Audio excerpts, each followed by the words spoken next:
welcome to this week's episode of the Everything Went Black podcast. Please welcome back Chris Bozzone, composer and member of the inner circle of Cadabra Records and Chiroptera Press. Chris and I talk a lot about some of the upcoming releases. Before we get going, I want to shout out the rest of the Horsemen. Kicking things off every other week, we have Horror Wolf 666, brought to you by Brandon Legion. Every Tuesday, we have Into the Necrosphere, brought to you by Jackie Smith. Wednesday, of course, is Everything Went Black. Thursday is the Necromaniacs Horror Podcast, brought to you by myself, Jeff Kashid, and Mike Scandato. Friday is Spitball Media coming at you.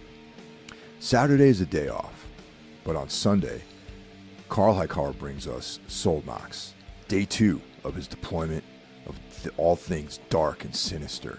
Carl publishes episodes on Thursdays and Sundays. Out there lurking in the shadows, our newest member of the Horsemen, Cheyenne of the great band Trivax, brings us Iblis Manifestations. If you want to support the show, you're doing so just by listening and sharing with your friends. You can also support the show by joining our ever-growing Patreon. For as little as $1 a month, you get access to bonus content. For $5 a month, you get early access to the regular shows, plus all the bonus content. And for $25, you can become a sponsor. It feels like every week I hear about some awesome new release coming out, either on Cadabra Records or Chiroptera Press. And it's hard to keep up on it, Chris. So yeah, there's tons of stuff on the horizon, it seems. Yeah, I've known the founder of Cadabra Records and Chiroptera, Jonathan Dennison, for now 7 years. That I've been fortunate enough to be a close collaborator of his and a great friend. And he just astonishes me and many others on a regular basis in terms of the incredible work that he's doing with Cadabra Records and the new book imprint, Chiroptera. There is a lot to go through in terms of things that are on the horizon and really exciting record releases and book releases, et cetera, in the next few months, half year, and so on. I feel like I've really expanded my own personal library with Chiroptera releases. Let's see. I'm just looking here. I've got pictures of Apocalypse, Crampton, Michigan Basement's on the way. And then Paradoxes from Hell I just ordered. And of course, these are all Thomas Ligotti pieces. And also the late Mark Samuel's Carnal Glamour is also on pre-order, which for me at least, and should be on the way out at some point. And damn, that's 1, 2, 3, 4. That's 5 books just added straight off the top to my library. So I'm really, really excited about Chiroptera. And you guys in Valancourt, I feel like are really active in putting new stuff out.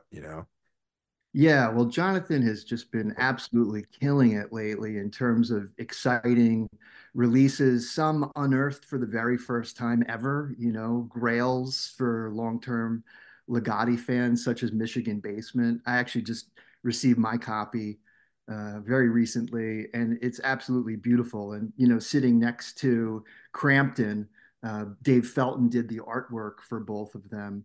And to have them kind of side by side, and of all of the Ligotti releases and books over the years, this is the first time it's ever been released. And like Crampton, it's a film script for something that never came to be, sadly. So, and also with the Michigan Basement release, it's the start of the Nightland zine. So a really cool bonus edition is a beautiful zine that Joe Kienberger did the art for, and Dave Felton as well, who of course did the primary art for Crampton and Michigan Basement. Really beautiful work, and it has essays from John Paget and also an interview with Brendan Trentz, the co-writer for these scripts with Ligotti, and Michael Sisko, and then also an interview with Dave Felton about the art process for both Crampton and Michigan Basement. So a really neat bonus that I don't think anybody was initially expecting or even knew that they would be getting. So I just read it this morning actually, and it's a really fun read all around. So, and I've never read Michigan Basement, so I can't wait to tear into that very soon. So just to clarify, so Michigan Basement, does Nightlands come with that with when you order it? Yes, Oh yes. man. So you can't order it separately. It's something that it's like a gift thrown in basically, but it's really beautiful, kind of old school zine. And so the idea is that there'll be Nightlands zines that come with a number of Chiroptera releases when you order a given book. I can't remember offhand, but I think there'll be a Mark Samuels Nightlands issue two, I believe, that will come with that. Huh. Um, and these are all, essays kind of behind the scenes and so forth. And of course, unfortunately, it's the last major new collection of Samuel's work. As we were all devastated to hear that he died suddenly in recent time. So a major loss to the weird fiction world. As you know, I absolutely love his work, and doing a couple records for Cadabra with him. We did The White Hands and A Gentleman from Mexico. And for anybody that's a fan of Cadabra that may have not heard those records, they're two recent favorites of mine in the last few years because Mark has had this very gravelly voice, and he had never done voice acting or read his own work professionally or anything like that. And he just nailed it right away. I think, White Hands is the second take that he did or something like that.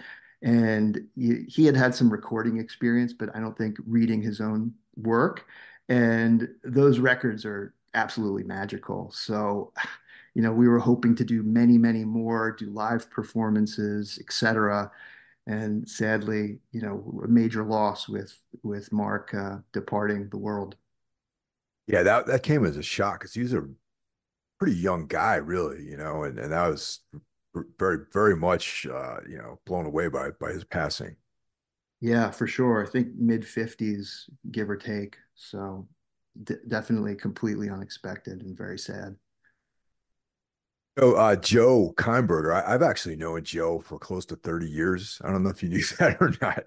Yeah, I think we talked about that once before, and yeah, it's crazy the slew of talent that Jonathan is able to build up, on the artist front, because and all fronts, but Joe between people like Joe Kienberger, Jeremy Hush, Karmazid, and Dave Felton, the list goes, Matt Jaffe, the list goes on and on and on. It's just crazy.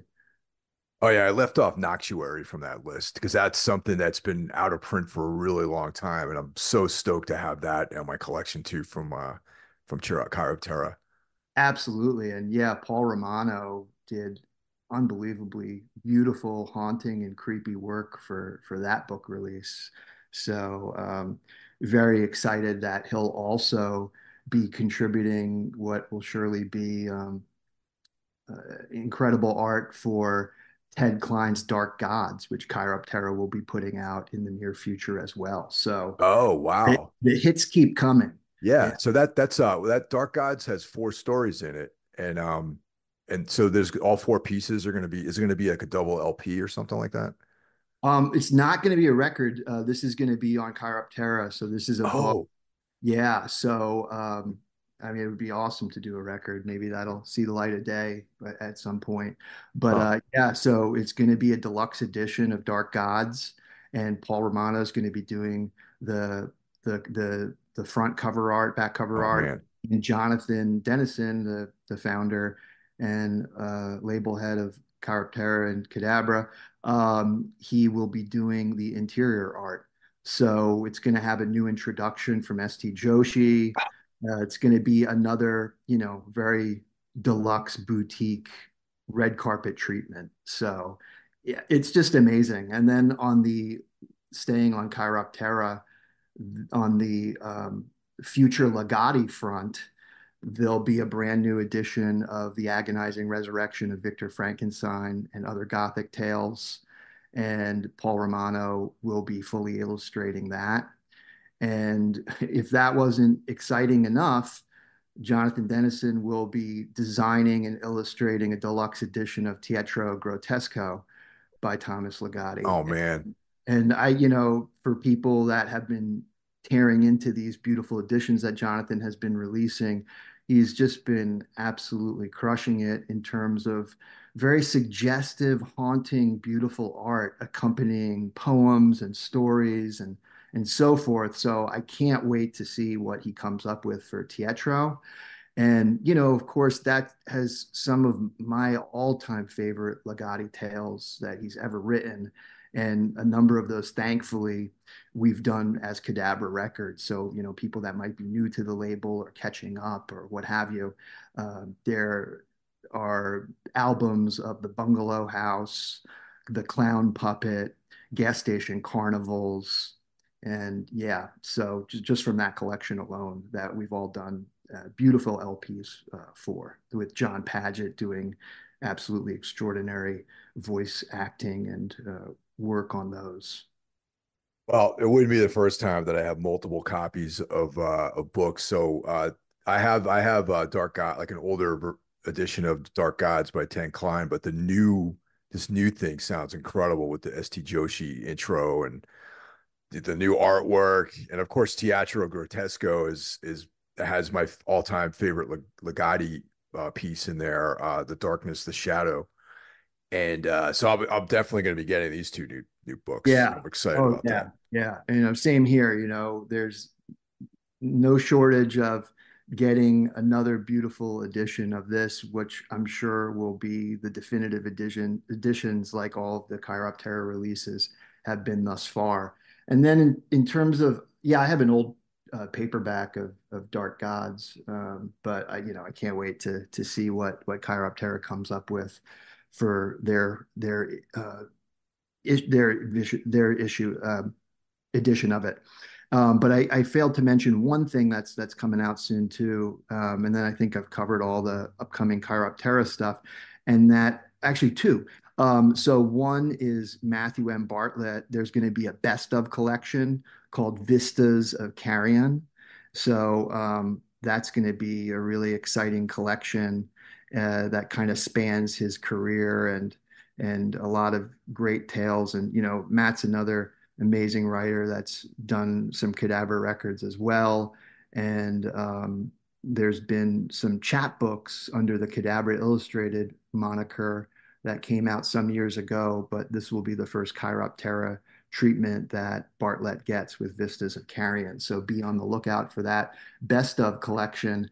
And then finally, another thing that hasn't been announced in any form, as far as I understand, is there is going to be a series of Lovecraft books that Chiroptera is putting out. So it's going to be Lovecraft's collected fiction, and it's going to be deluxe editions, deluxe versions of the same text that Hippocampus put out Oh, right. Okay. over time. So if you're not familiar with those Hippocampus releases, that is, they contain all of Lovecraft's edits and it's the definitive versions of them.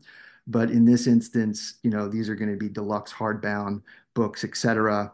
And Karmazid will be fully illustrating them. So volume one will be coming out sometime around the fall. Oh, great, man. That's once again, I'm gonna have a whole bookshelf devoted to like Lovecraft, which is basically all the same stories, like over and over again with different different packaging, different there's like the ST Joshi annotated versions that are out there. Yep. So, as a collector, I need to get this stuff too. Yeah, no, I understand as I, look at just stacks of books that are piled up on one another and, getting more and more out of control. But I'm not complaining. It's an exciting thing and a great thing to behold as these get issued over time. I'm really excited about the Klein one because Ted Klein doesn't really have a lot of material out there. I mean, he's not very prolific, but the stuff that he has is great, and it's cool to see that some of this material is getting a deluxe treatment. Yeah, and I'm sure that there's going to absolutely, I'm sure there's going to be, plenty of people that really know his work well and can't wait to have these beautiful additions. But hopefully it'll turn people on that, maybe are new to Chiroptera or new to this world of weird fiction and so forth, and get some new readers out of it as well. So either way, it's going to be an exciting thing when it emerges. It's back in the when I first started discovering all this stuff, right? You read these things and you get into these different authors and you feel like you're like the only person who's ever heard of some of these people. And then it's really nice and refreshing when you meet other people who have the same appreciation for these authors that are still relatively obscure, but have made such an impact on, the culture, and that's what was really exciting, especially last year when we had just about a year ago, there was the first Nightlands, and just to meet everyone and, you know, share the experience of this stuff being performed live too, which I thought that was really cool. Yeah, 100%. I was thinking the same exact thing as you were starting to say that. Yeah, it's June 7th right now. And those performances were the beginning of June last year. And, to have such a community with the Cadabra Nightlands Festival that took place, where people from all different walks of life came together and, the weird fiction, horror world, etc., had impact on people's art, on people's music, on people's literary work, and beyond. So I love how, people can kind of draw from the same pool and then it inspire them and influence them, and then that leads to new beautiful work in a myriad of forms. One of the coolest things about that whole weekend, though, was meeting John Paget, who I've become a huge fan of his writing in addition to his narration work. Oh yeah, yeah. I mean, John is a great writer and a great performer, and doing the Legati records over time has just been one of the biggest gifts in my life. So I feel really honored to do them and to work with John and to have performed a number of times because at this point we've done performances. We did a number of performances at Nightlands. We performed gas station carnivals and other pieces in Florida a few years ago. We've done work at the studio that I work out of. We had a live show there, and so forth. So yeah, it's just been really exciting and exhilarating to perform so many of Legati's masterworks for a live audience that really appreciates and loves his work. One of the things that I feel a little fortunate about too from last year was the Pictures of Apocalypse performance that was at the Book Bindery. And that there was something very special about that performance, I felt, and I, seeing that in such an intimate setting, I think was very, very special. Yeah, yeah, absolutely. And it felt that way for me. So it's really nice to hear that. And, given that those were brand new pieces, brand new poems from Legati, and such powerful ones, to do that cycle from beginning to end in the order it was written. I think it's 25, around 25 poems, was just a phenomenal experience. And to do it in such an intimate setting with people that, love this work was really special. Now, recently, there was another live recording event at Metro City not too long ago, I think. Right? Yeah, there was. So there was a great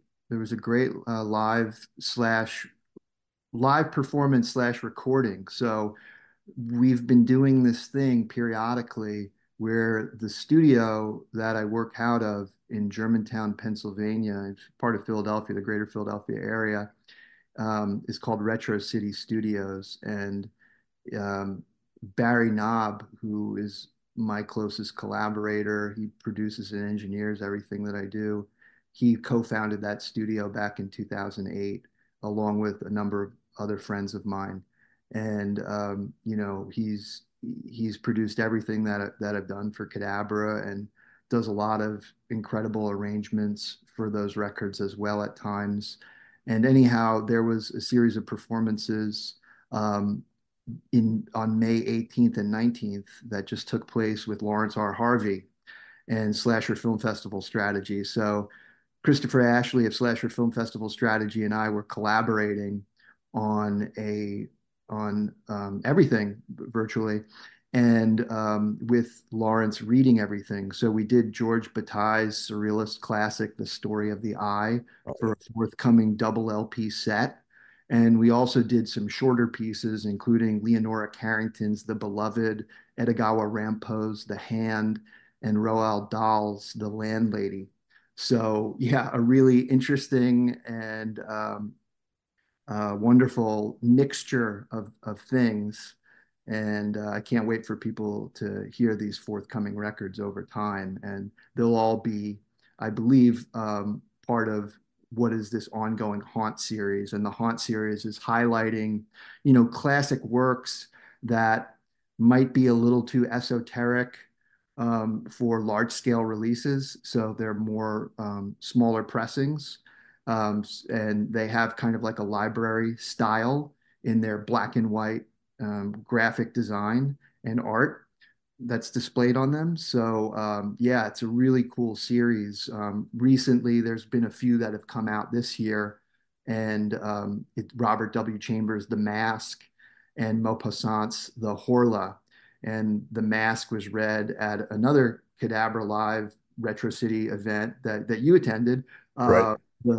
So that was read by Anthony D.P. Mann and came out earlier this year. And then The Horla was read by Robert Lloyd Perry. And those records just sound amazing. So it's really cool. And I hope for people that attend these performances to have a record in your hand. You're like, I was there, and to have this beautiful sounding LP.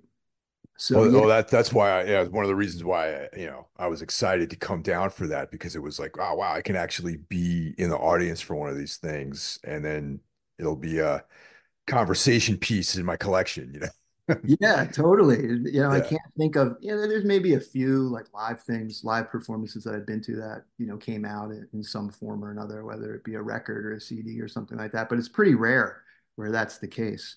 yeah. So definitely a cool thing. And, I was really happy that, of course, Story of the Eye is a notorious surrealist classic. But Lawrence is genius in coming up with really obscure things. Like I was delighted that we did Leonora Carrington's The Beloved. She's best known as a surrealist painter, and I really love her paintings. And my wife Julia, she's a writer, and she's very much tuned into that world because she works for the New York Times and did something for the overlooked obituary section on the Spanish Mexican surrealist artist Remedios Varo, and we really love Varo's work, and just amazing, extraordinary paintings, and that we got to kind of do a Leonora Carrington piece was really special for us.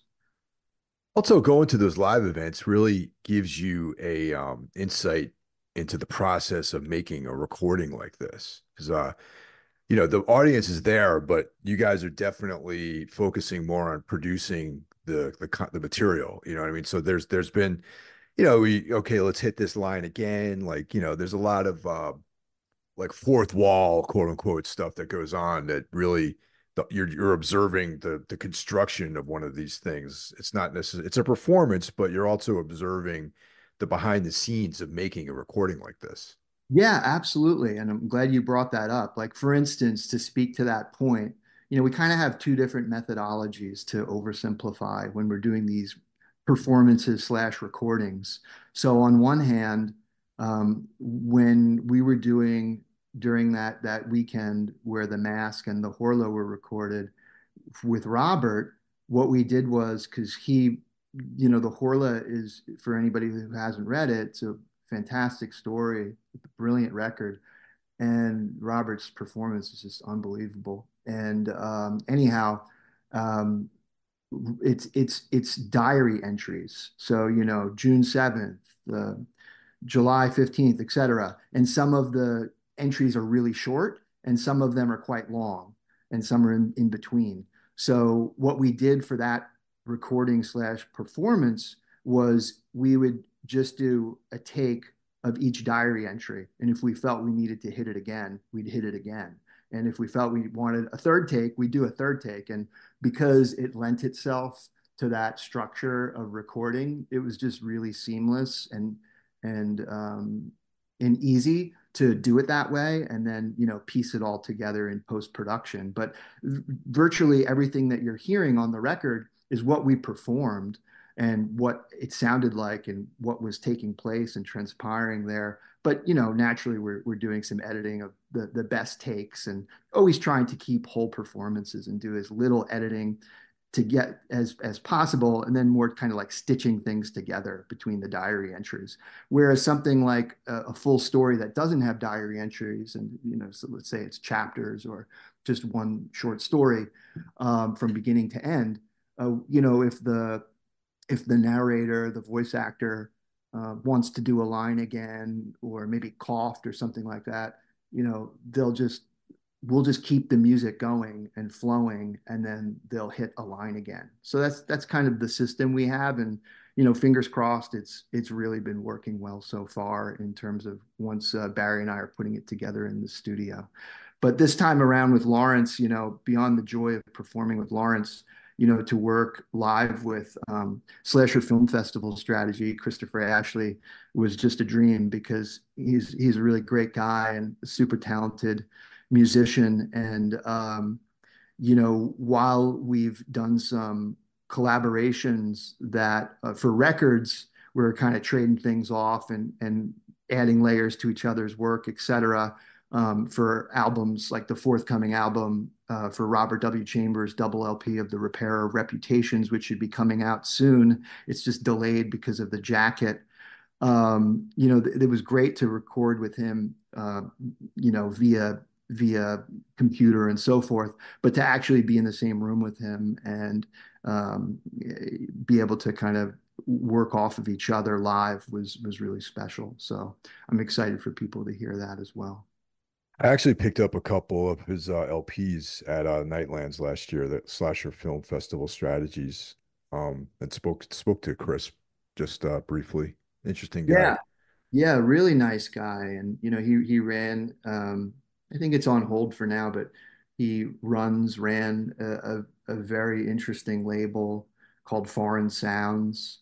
And he's released everything from kind of like dungeon synth stuff like Mortis to black metal stuff. Like he re-released a bunch of Zather albums at one point. So yeah, really interesting label, and hopefully they'll pick it up soon and start doing stuff again. Actually, I was going to ask you, we could off at some, I'd like to get in touch with him and maybe have him on as a guest on Everything Went Black. I think that'd be a really interesting Oh conversation. yeah, yeah, and that kind of yeah, absolutely, and that kind of leads into the next collaboration that we're doing, which is the biggest Cadabra production to date. So for people that might be closely following the label or have heard of it but don't really know many of the specifics of releases over time, there's been a number of Lovecraft releases naturally, and when Jonathan and I embarked upon At the Mountains of Madness with Jeremy Hush doing the incredible art, and Andrew Lehman, who always is the voice of Lovecraft and just, blows everybody away with his readings of Lovecraft and performances of Lovecraft. We've done a number of Lovecraft records. Fabio Frizzi has done some, Anima Morte. I've done a bunch of them. But when I scored At the Mountains of Madness, that's a 4.5 hour, maybe 5 hour recording. It was a 6 LP box set. I thought, okay, this is going to be the biggest Cadabra project that I've ever done. I don't see it getting bigger than this. But that's turns out not to be the case. As we are soon launching an 8 LP box set of the unabridged, over 6 hour recording of the case of Charles Dexter Ward. So, this is, like I said, it's the entire text of this small novel. And Andrew read it brilliantly. And I have done the vast majority of the scoring and the composing for it, but thankfully, Slasher Film Festival Strategy is doing select themes for really key moments. So he'll be providing, or has provided, the intros to part one, two, three, etc. So he's doing all the intro parts, and then also doing kind of like key sections. So again, it's been a real joy working with him on that. And for people that have heard these Andrew Lehman readings and recordings, he's unbelievable. And this is one of his all-time greatest readings to date. And that's no small feat given how many outstanding productions he's been a part of for Cadabra. So yeah, it's Karmazid doing the art for the outer box, the back and front of the box, and then the extraordinary Zakuro Ayama is handling the art that will be on the inside of the set. So these guys always completely kill it when it comes to just mind-blowing art. So I can't wait for all of that to be put together. So there's going to be an early bird edition that is going to launch on Thursday, June 20th. Oh So wow, right around the corner. Thursday, yeah, right around the corner. And for fans of Cadabra and these beautiful Lovecraft recordings and all the beautiful work that Jonathan has put out in what will soon be 10 years of Cadabra in 2025. Pre-ordering a copy as part of the early bird edition is a tremendously helpful way to support the label. This is a beast of a project. It should go without saying that releasing an 8 LP box set of this nature is no small thing. So, we really hope that people are super psyched about this release and show their support in terms of snatching up a copy of the early bird edition that, again, will be Thursday, June 20th. And kind of as a special bonus that will just be part of the early bird edition. Um, the early bird edition will have its own unique vinyl color, but also there will be a full length bonus LP special to the early bird edition that will be the instrumental scores. So selections from the instrumental score. So my themes, my major themes and compositions for the 8 LP set, and also select music from Christopher Ashley's Slasher Film Festival Strategy. So people taking part in the pre-order are getting the themes as a bonus LP and basically at cost. So this will only be available as part of the early bird edition. So if you're hearing this and this sounds exciting to you, thank you so much if you're considering or will support this release, because it's a monster release. So now, where does the Dexter Ward short story, where does that fall within your maybe your hierarchy of Lovecraft stories? Yeah, well, it's certainly a really important one, and I love the tale, and you know, it's something that has a lot of incredible atmosphere and a really interesting plot. It's kind of like it has aspects of Dunwich horror, but it's much more robust in its backstory and in everything that takes place. For those that haven't read it or haven't read it in a while, it follows the main character Charles Dexter Ward, and he's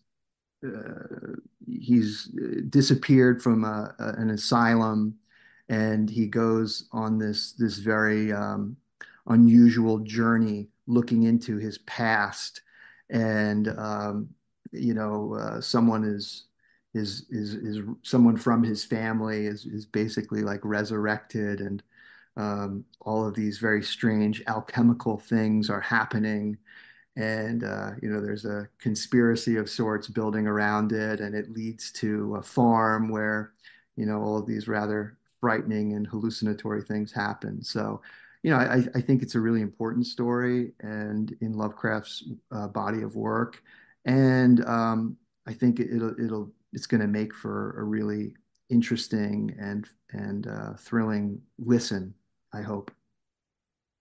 I really do. That's what probably one of my top 10, I think. And the thing I like the Lovecraft stories that are my favorites are the ones that sort of tap into that kind of like rural American sort of mythology, or there's like this like country ruralness, but there's this underlying sort of arcane quality to the past, and that those are some of my favorite Lovecraftian tales, and like in England and Europe they have, the folk horror, stuff, but that's not really so prevalent in American literature, but I feel like Lovecraft like ties into some of that. When people think of folk horror, they think of like Arthur Machen and that sort of stuff, but Sure. this is one of those Lovecraftian stories that tie into that, which I really one of my favorite aspects of his writing. I completely agree. And that's why I mentioned Dunwich, because it has that kind of like backwoods, haunted farm area feel to it.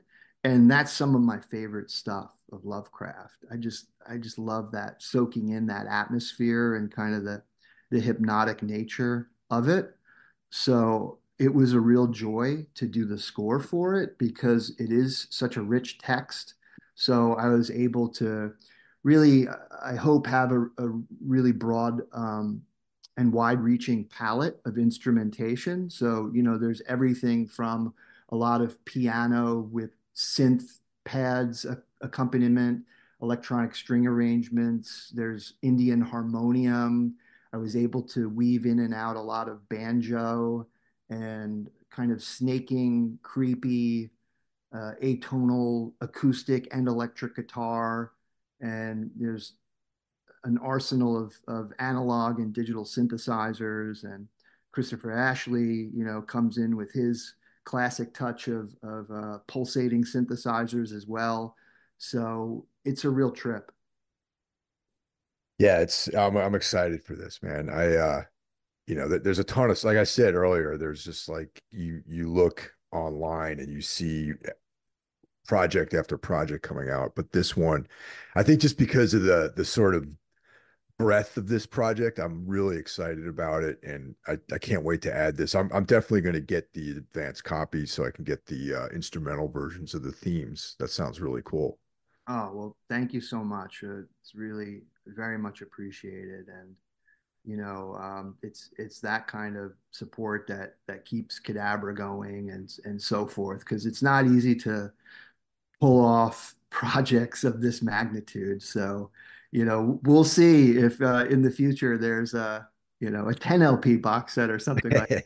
But I mean, this is pretty extraordinary in and of itself.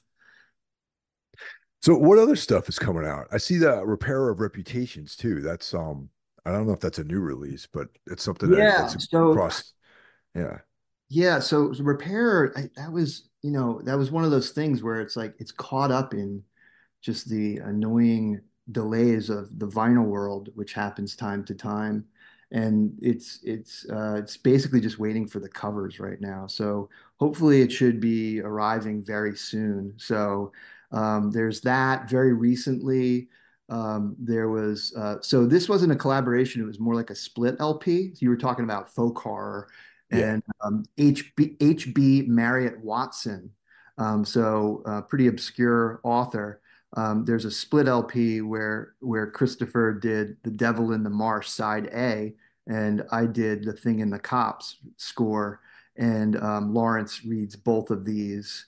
And The Devil in the Marsh was actually something that Lawrence and Christopher performed at Nightlands for the first time as part. It was a bonus um,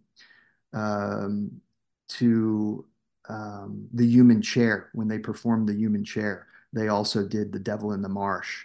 So it's cool because that has this very pulsating, intense, rhythmic kind of throbbing to it throughout.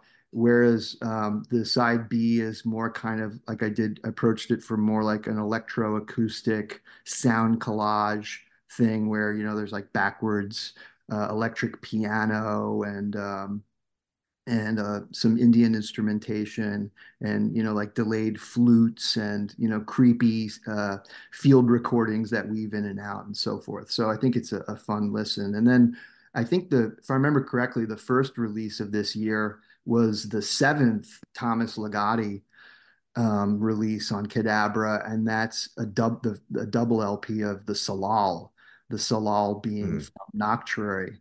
And, John Paget, and we all love that story. And I think that's a really special record. Um, so it's definitely a highlight of recent releases. And on the live front, um, in there's going to be another retro, and this hasn't been announced yet either, Oh, so there'll be forthcoming information soon with more details. But Robert Lloyd Perry and I will be performing at Retro City Studios in late August. So the performance series that we were talking about earlier that are part of these haunt records, um, it's going to be that. And so there's going to be two dates, Saturday, August 24th and Sunday, August 25th. And I'm really excited about both LPs that we'll be recording during these sessions. So one is L.A. Lewis's The Tower of Moab, and the other is Arthur Machen's N. And oh. The Tower of Moab, have you read that before? I was going to say, I'm not even familiar with that piece at all. Yeah, so L.A. Lewis, he had a collection that came out in 1934 called Tales of the Grotesque, and it Okay. has some really great stories. There was some beautiful editions put out many years ago that are way out of print and go for silly money, etc. But you can easily get a very hideous looking paperback edition for like $10. Um, and online pretty easily. And basically, the Tower of Moab is this really fascinating story. And on an abstract level, I would call it sort of a companion piece to The Red Tower by Thomas Ligotti, another Ligotti favorite from Teatro Grotesco collection. But so it's this guy. I'll explain it in short, but it's this salesman that is is positioned in a place where there's this massive tower that is out his window, and he's going through some issues of drinking too much alcohol over time, and he's getting increasingly obsessed and paranoid about this tower that he can see from his window. And the tower has all of these um, like angels and demons that are surrounding this massive tower. And basically it's driving him crazy. And it's a really hypnotic, haunting tale. And if I remember correctly, it might have been tied to an actual real tower that existed somewhere in the UK and was kind of like this was like a riff off of this tower that was built by a religious cult that was never finished or something to that effect. And there's this reference to an obscure religious sect or something like that in the story. And yeah, I can't wait for Robert to read it. So it's going to be, I know he's going to do a killer job on it. So yeah, that's L.A. Lewis's The Tower of Moab. And then N is one of Arthur Machen's later works. So, he was in his 70s when he wrote N. And it's this unusual, strange tale about some kind of like hidden world in a London suburb. So a really interesting later piece from Machen. Just to give you guys an order of magnitude, I just looked up Tale to the Grotesque, an uneasy collection by L.A. Lewis, and you can get the paperback for, yeah, $10. The hardcover, 1,000 American dollars. There you go. Go with the paperback, even Yeah. though it doesn't have the greatest art. It's a bit of an Yeah. eye. So I actually just ordered it because the Beautiful. paperback naturally, but because it sounds interesting to me. So I'm gonna, and I've never read anything by Lewis before. So yeah. Yeah, if you're someone who has a bunch of short story, weird fiction collections, you might have seen, it here and there. The Tower of Moab is definitely his most famous work. There's also a really great story. I think it's called Lost Keep. But yeah, there's some really great stuff in that collection. But Tower of Moab is just amazing. So I'm so glad that we're going to be doing this record. And the Mackin one is going to be extraordinary too. So yeah, that'll be Saturday, August 24th and Sunday, August 25th. And then on a kind of a sidebar note, um, I have an ongoing project for a different label called Yuggeth Records out of Providence, Rhode Island, with film composer and man of many talents and instruments and so forth, Peter Scartabello. And he's done scores for things like The Spine of the Night. And he has a black metal project called Sky Shadow Obelisk, etc. And he's just a phenomenal classically trained musician. And anyhow, our Sear project is we had an album come out last year, and our follow-up album will be coming out in time for Necronomicon. I believe he's going to have a table at the Necronomicon in Providence this August. He has it, I think, pretty much every time there's Necronomicon, there'll be a Yuggeth Records table.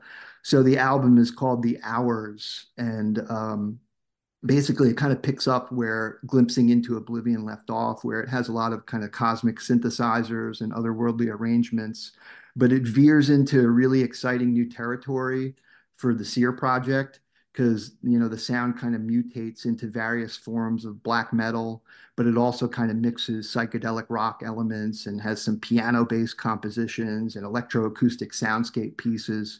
So, it has what I hope is a pretty wonderful, strange, and monstrous sound. And Pete and I are incredibly proud of the record. And we also kind of traded off vocal duties on it, where a spoken word approach with some singing as well, while Peter does, the really brutal, more in vein of black metal vocal stylings, etc.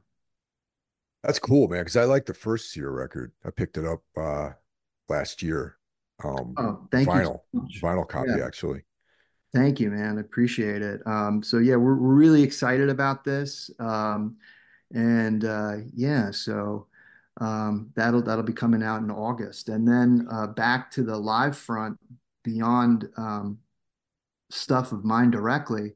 Um, Fabio Frizzi will be touring the US in September, which is always a cause for celebration. So Hmm. Fritzy and his Fritzy to Fulci band will be touring the States September 5th through 29th. So it starts in Brooklyn on the Oh, 5th, September 5th. So mark your calendars if you're in or around that area. I think the Philadelphia show, which is where I'm closest to, is Sunday the 7th, if I remember correctly. And then it ends in Vegas on the 29th. So, you know, obviously Fritzy is an absolute legend, and his band is just, they are phenomenally talented individuals in their own right. So together it's just unbelievable. So anybody who saw the Beyond Composers Cut tour, which I want to say was 2019 or around that time, this is like that, in that it will be, you'll see Zombie playing, Lucio Fulci's classic film Zombie playing, while with the band doing volume up to 10 or to 11, if you will, um, uh, live iteration of the score. So there was a Cadabra Records that came out last year of Fabio Frizzi hitting the studio and him doing a new iteration, a new version of Zombie, like he did for the composer's cut for the Beyond. There's Zombie composer's cut. So, there's swapped out instrumentation. It's all riffing off of the original themes and so forth, but expanding on them, stripping them down, maximizing them, you name it. So it's a really fresh and new experience. And I think he's done this live once somewhere in Oh Europe. wow. Yeah. So, this is going to be new for everyone, unless you were fortunate enough to attend. I think it was a UK show for Halloween in or around the Halloween time last year. Yeah, man. Do you know what venue it is in Philly? Has that been announced yet? I believe it's to be announced. So Okay. it was something was just put out, and a number of the dates are to be announced. And geez, this might be wrong because I'm working off of memory and don't have it in front of me, but I believe the Brooklyn show is at a place called Monarch, but I've never heard of that place. Oh So, yeah, I know that place. Yeah, we played there once actually oh, cool. yeah, Brooklyn Monarch. But you know what, man? Living here where we're at, we actually like going to Philly better to see shows, believe it or not. Interesting. Yeah. Yeah. So what is it? Just like a different vibe kind of thing? Travel time, man. It's like Yeah. unless the show is like in Manhattan, like if it's a show that's playing at like Irving Plaza or something like that, it's easy to get to from here. But to go out to Bushwick or anywhere in Brooklyn or Queens to see shows, it's like literally the same amount of time as it would take to go down to Philadelphia to see shows with Yeah, I hear less you. hassle. Yep, yep. I live in South Jersey, so it's like I can just get the Patco or whatever, or drive in very quickly. So thankfully, when there are shows I want to see in Philly, it's pretty easy going to get there. Yeah, so that's very interesting. I didn't know about the Fritzy tour coming up. Yeah, yeah, no, it's gonna be pretty awesome. So I can't wait. It's always a total pleasure to see Fabio and his band perform live. And Zombie is just such an iconic film. So this is going to be a wonderful experience for anybody that attends. Over in my horror podcast on Necromaniacs, we've been doing kind of the more obscure Fulci films. Zombie, everyone loves that movie, but uh, so I've been watching a lot of Lucio Fulci movies in the last like couple months. So yeah, it's been really cool. Yeah, I've really been enjoying those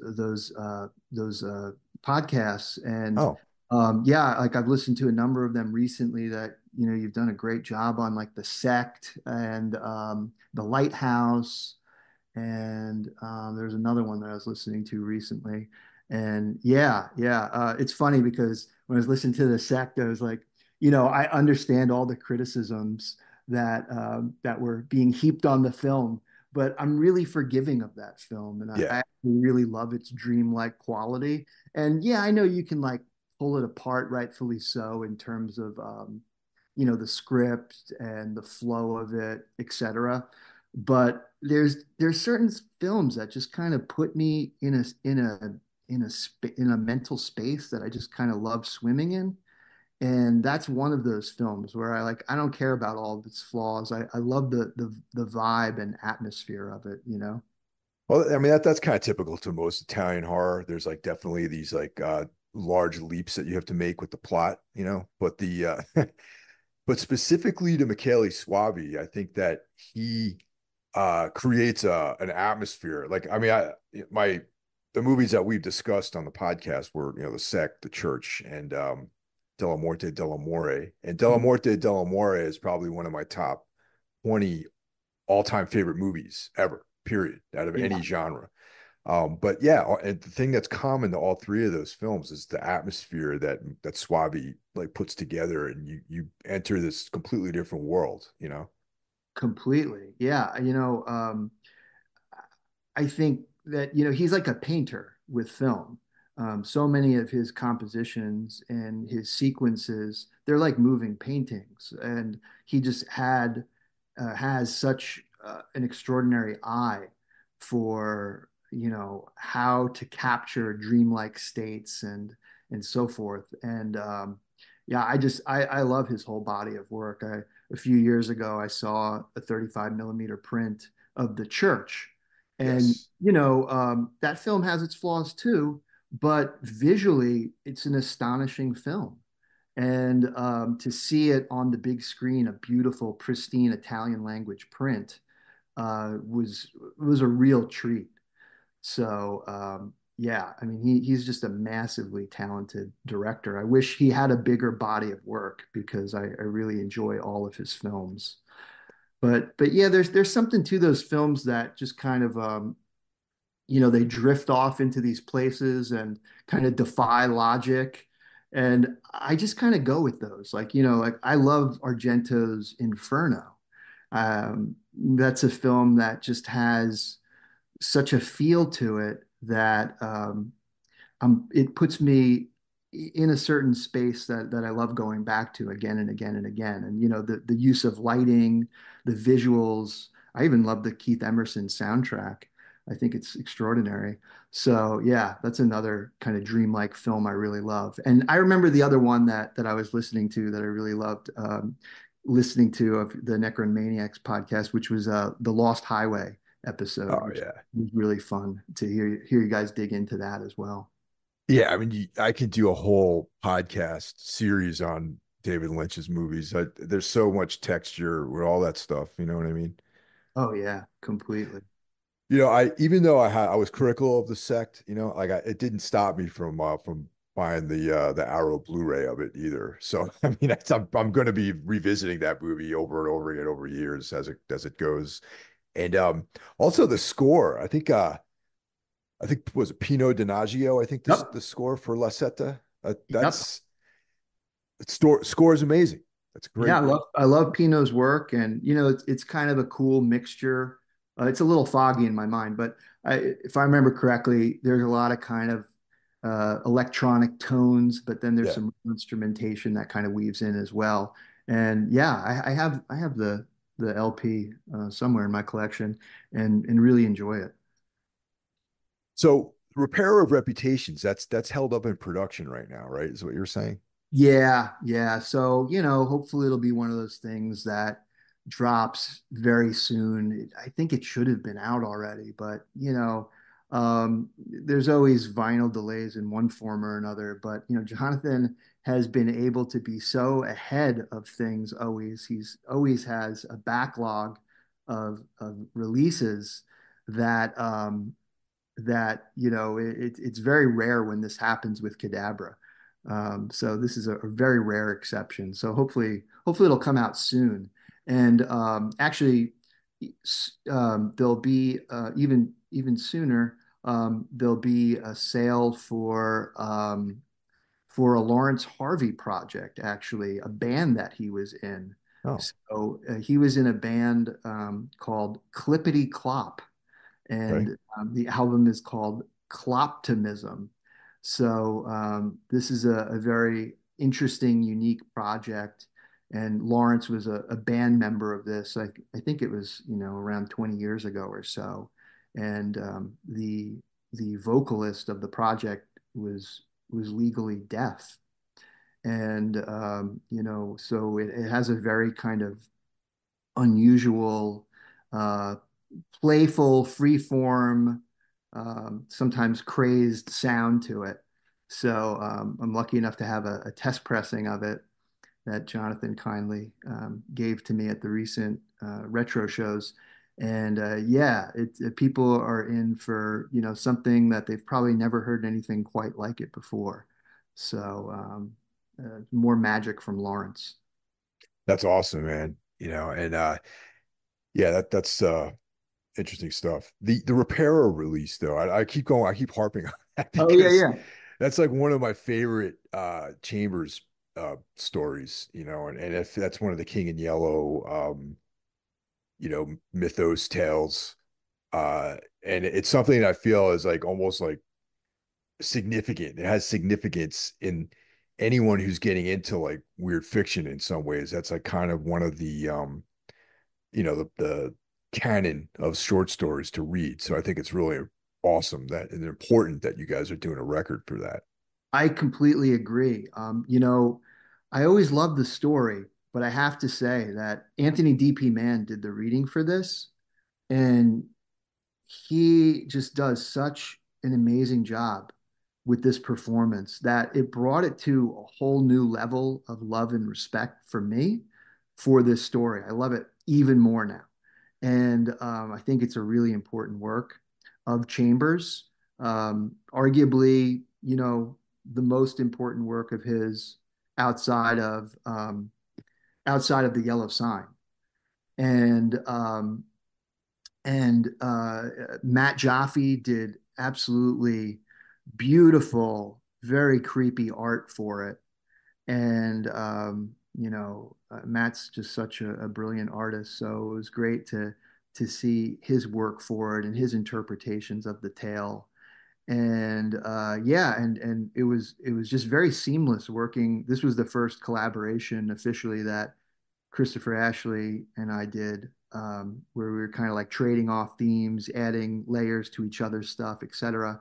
And it's funny because since we were kind of sending things back and forth over a period of time, um, uh, when Barry and I were finishing it in the studio, I there were times where I couldn't remember what themes I started and what themes he started because it just kind of bled together in a beautiful kind of psychic way, you know? So for whatever it's worth, Jonathan has said that it's his favorite release of this current and ongoing subscription. So that was nice to hear that he holds it in such high regard all around. That's killer, man. I'm looking forward to that one for sure. Yeah, I think people are going to enjoy it. Well, Chris, thanks for coming back onto the show. And this is I feel like we should be doing this every few months just to catch up on things. And it's always a pleasure talking to you. Absolutely, Mike. I'd absolutely love that. And, as always, thank you so much for having me back on and, allowing me to kind of give the latest on Cadabra and Chiroptera. Jonathan Dennison, we're all very lucky to have him in the world and, someone that is just tirelessly working on projects that are gifts to people that love weird fiction. So it's really special to be a part of this world in some way, and just very grateful that Jonathan is as ambitious as he is because you just look at what, as I was saying earlier, what will soon be 10 years of Cadabra Records, and Chiroptera is only a few years deep. And you were talking earlier about your bookshelf getting that much more exciting and great as a result of Chiroptera and people's record collections and so on. It's just really something that he can do so many projects at such a high level again and again and again and keep upping the ante and you know doing it at the next level when he's already reached such a high mark. So yeah. Well, thanks again, Chris, and thanks everyone for listening out there. We'll talk to you soon. Thanks so much, Mike. All the best.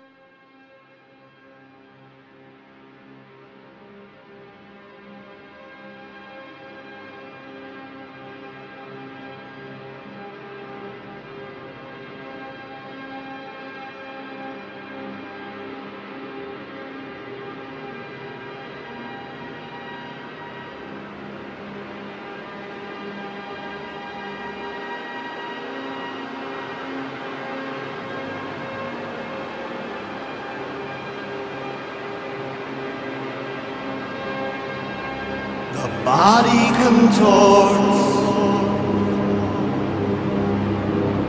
along a marble column.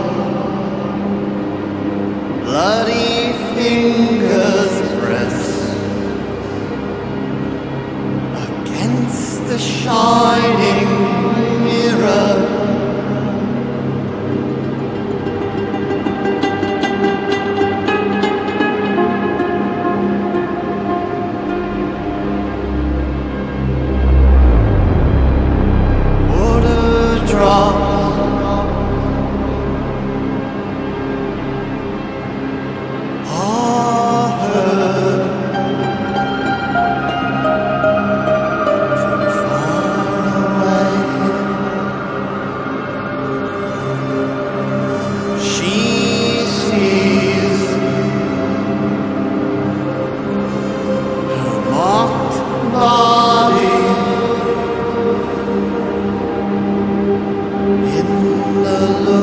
shining